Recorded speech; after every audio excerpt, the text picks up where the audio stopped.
I was reviewing tenant applications for my downtown building when my phone buzzed with a video call from my younger cousin Amy. She looked uncomfortable. Maya, are you seeing the family chat? I muted it 8 months ago. Why? You need to look. Your mom is hosting Sunday dinner at your building and they're planning things. I unmuted the chat. My screen filled with messages and photos from inside 840 to Sterling Lofts, my 4-story mixed-use building. The ground floor retail space, the 3 residential floors above it, all mine. Purchased 2 years ago for $1.9 million through my property development company. Mom, family meeting. We've worked out how to divide the building fairly. Everyone come see your new spaces. Brother Marcus, I'm taking the 3rd floor. Corner unit has the best light for my art studio. Sister Vanessa, 2nd floor is perfect for me and the kids. Close to the street entrance. Mom, your father and I will take the 4th floor penthouse. Obviously, Maya can have the ground floor retail space. She works from home anyway. She doesn't need much room. My hands tightened around my phone. I scrolled through more messages. Dad, we've already assigned parking spaces. Marcus gets 2 spots for his car and motorcycle. Vanessa needs 3 for the minivan and visitors. Maya doesn't drive much, so she gets the compact space in back. Aunt Linda, this is so generous of you all to share the family building. Maya must be thrilled to have everyone close by. Marcus, it's about time this family had a real estate presence. Maya bought it, but it belongs to all of us. Really? Family assets are family assets. I called my property manager, Devin Wright, and my real estate attorney, James Park. Devin, are my family members currently inside 840 to Sterling? Yes. Your mother called yesterday saying she was the building owner and needed access for a family meeting. I told her only you had authorization, but she insisted. She had keys. Keys from where? She said you gave them to her months ago. I felt my jaw clench. I'd given my mother an emergency key last year when I had surgery. He was supposed to return it. He never did. James, I need you at 840 to Sterling immediately. Bring security. My family is inside my building claiming ownership and dividing it up amongst themselves. I'm 15 minutes away. Don't engage until I arrive. I grabbed my laptop and building ownership documents, heading out the door. Amy's text came through. They're measuring rooms and talking about renovation budgets. Your mom is giving tours. 20 minutes later, I arrived at 840 to Sterling. James was already there with 2 security officers from Sentinel Property Services. I could hear voices and laughter from inside. Ready? James asked, his briefcase in hand. Let's go.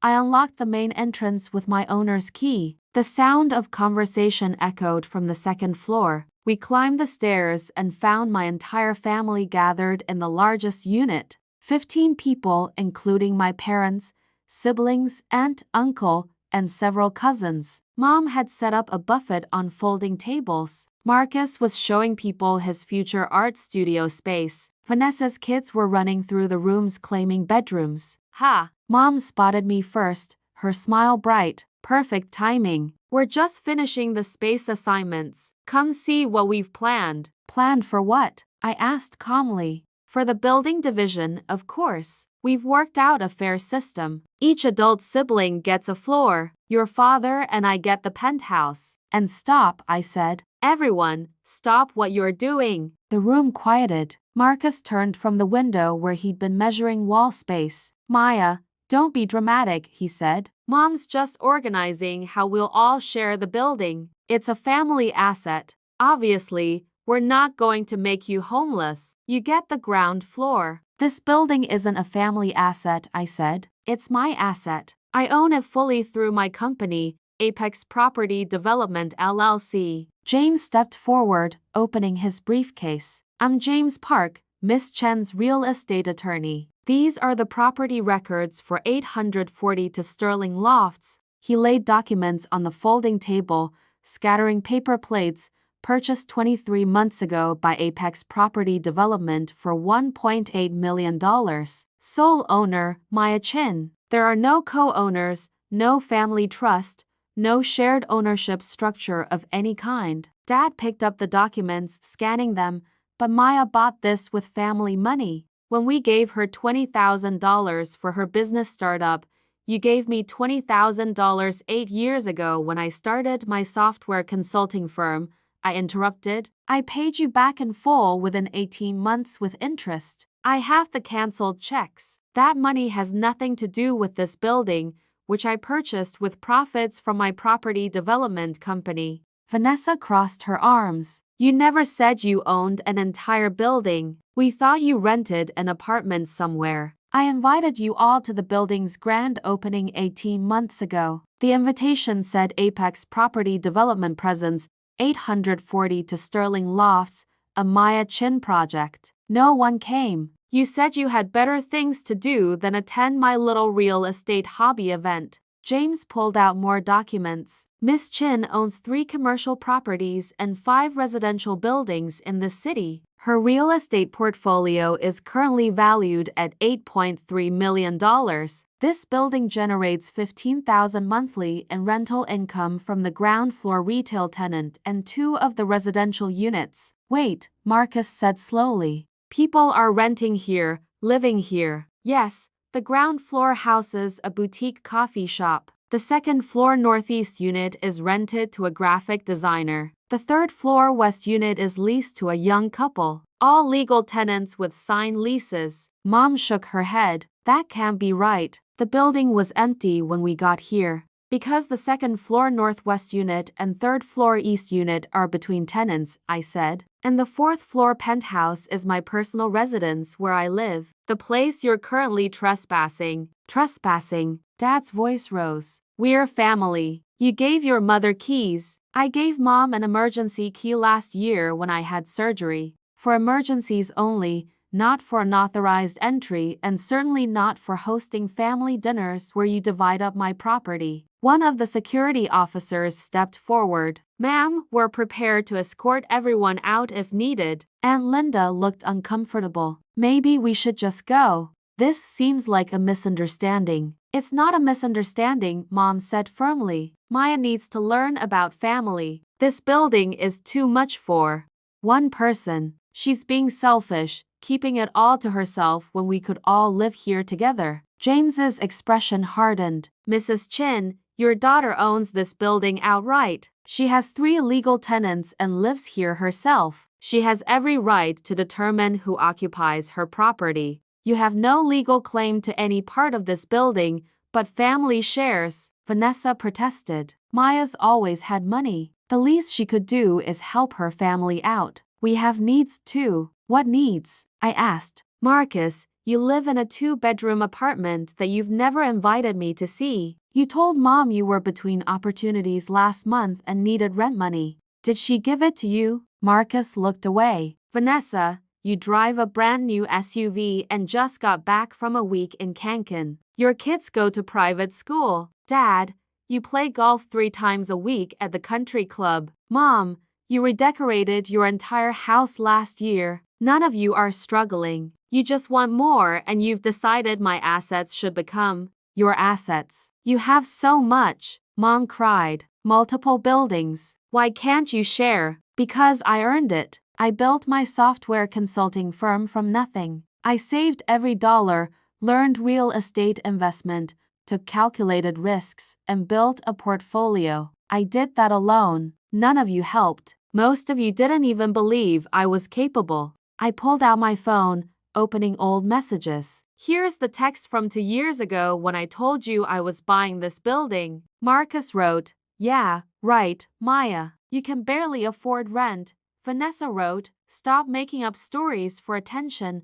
Mom, you wrote, that's nice, dear. Let us know when you need help with real financial planning. The room was silent now except for Vanessa's kids who'd stopped running and were watching nervously. James pulled out another document. This is a formal trespass notice. You're all hereby notified that you're on private property without authorization. Security will escort you out immediately. If any of you return, without Miss Chen's explicit written permission, you'll be arrested. You can't be serious. Dad said, we're family. Family doesn't break into each other's buildings and assign themselves apartments.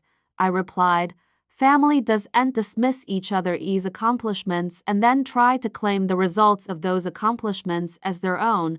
Marcus stepped forward angrily. So what? You're just going to kick us all out? Embarrass us in front of everyone? You embarrassed yourselves. You broke into my building through a party, divided up spaces you have no right to, and told the entire family that you own parts of my property. I'm just correcting the record. The security officers began moving people toward the stairs, and Linda gathered her things quickly, avoiding eye contact. Cousins shuffled out, murmuring. Vanessa's kids looked confused as she hurried them along. Mom stopped at the door, tears in her eyes. I can't believe you're doing this. Your own mother. I can't believe you stole my keys, broke into my building, and tried to give away my property. Your own daughter. She left without another word. Only Marcus remained, staring at the space he'd claimed as his future art studio. I already posted on Instagram that I was moving into my new loft. Then you should probably post a correction, I said. He left, slamming the door. James supervised while Devon and the security team did a full sweep of the building. We found Marcus,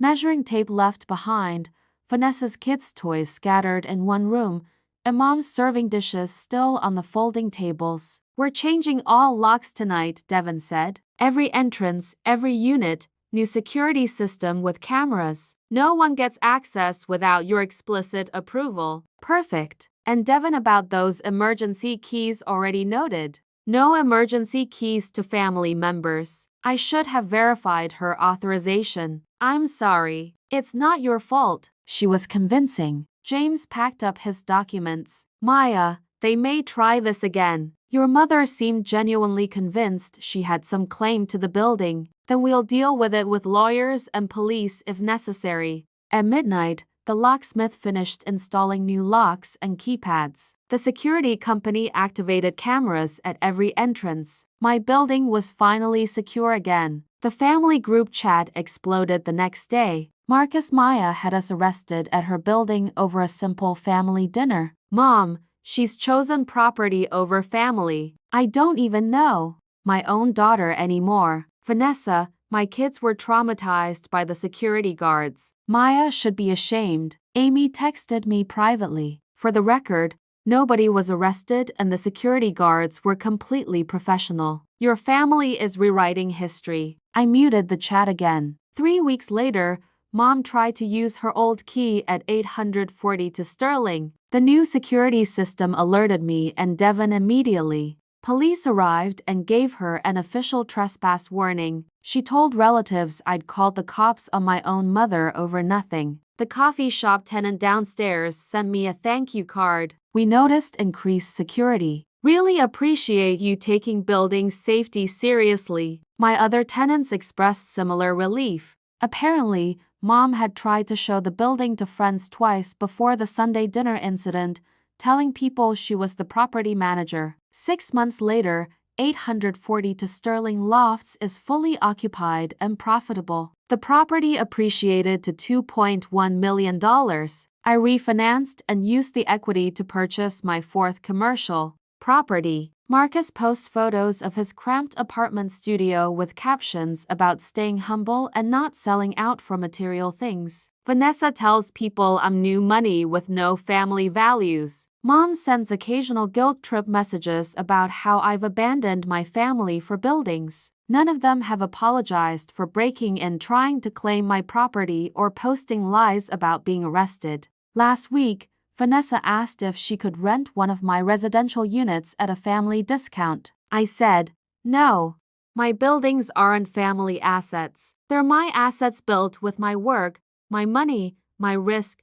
Sometimes the family that dismisses your success is the same family that wants to claim ownership when that success becomes undeniable. They can't have my floors. They never earned them. A year after the Sunday dinner incident, I received a certified letter from a law firm I didn't recognize. Inside was a lawsuit filed by my mother and siblings claiming they were entitled to ownership shares in 845 sterling lofts based on verbal family agreements and implied partnership. I forwarded it to James immediately. "This is frivolous," he said after reviewing it. "They have no documentation, no contracts, no evidence of any agreement." "I'll file for dismissal." "Will it go to court?" "Probably not. But they're hoping you'll settle just to avoid the hassle." "Don't." I didn't. 2 months later, a judge dismissed the case entirely, ordering my family to pay my legal fees. $11,200. They were furious. Marcus called me a heartless corporate sellout. Mom sent a long email about how I destroyed the family over money.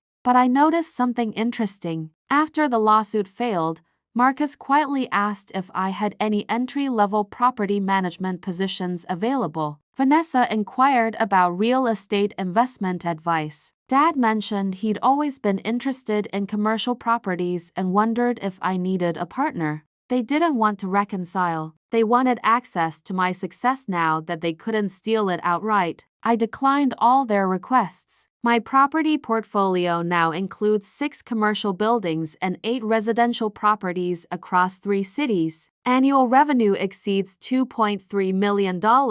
I employ a staff of 12, including property managers, maintenance teams, and leasing agents. Last month, I was featured in a local business magazine, Maya Chin, How One Woman Built an Empire from Code to Real Estate. The article detailed my journey from software consultant to property developer. My mother called the magazine to complain that the article didn't mention family support. The editor told her they only print verified facts. I keep the property records for 842 sterling lofts framed in my office, a reminder that ownership means something. It's not just a name on paper, it's responsibility, risk, investment, and work. My family wanted the rewards without any of those things. They hosted one Sunday dinner in my building and thought that entitled them to floors, parking spaces, and equity they never earned. But buildings don't work that way. Success doesn't work that way. I changed the locks at midnight and never looked back. Now when I walk through 842 sterling lofts, past the thriving coffee shop, past the happy tenants, up to my penthouse with its city views, I remember that Sunday dinner. I remember my family dividing up something that was never theirs. And I remember that I said no. Sometimes the most important word in business is the same word you need with family: boundaries. I own my buildings, all of them, and no Sunday dinner will ever change. Because sometimes silence isn't weakness, it's justice wrapped in grace. Silent revenge.